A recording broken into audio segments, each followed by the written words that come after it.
Leslie. I'm an Associate Professor at Heriot-Watt University in Edinburgh.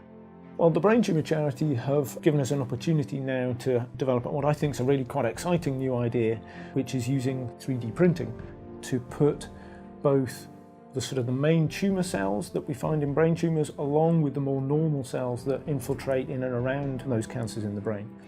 To put these down a 3D printer to produce a better version of a brain tumour in the lab. The work on that should allow us to get results that are much closer to the real human disease.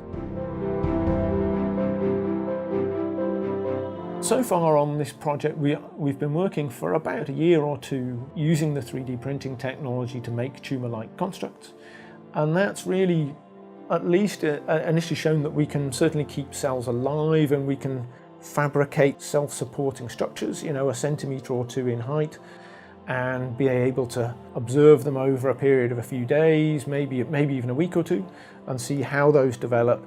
And then we tend to fix them and investigate in more molecular detail how the cells are behaving and exactly what has been going on in those constructs over the time they've been growing.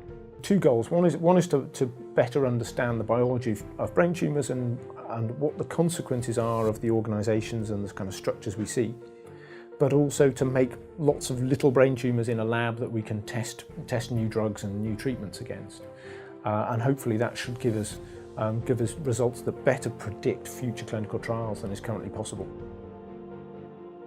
I think research into brain tumours is really important, because if we don't do research, frankly, we won't be moving forward. Compared to certain other types of cancer, there's been less research done there, and the prognosis for those patients is still very, very poor. Our goal for the work really has to be that we can be part of efforts to speed up the delivery of new drugs and new treatments to patients.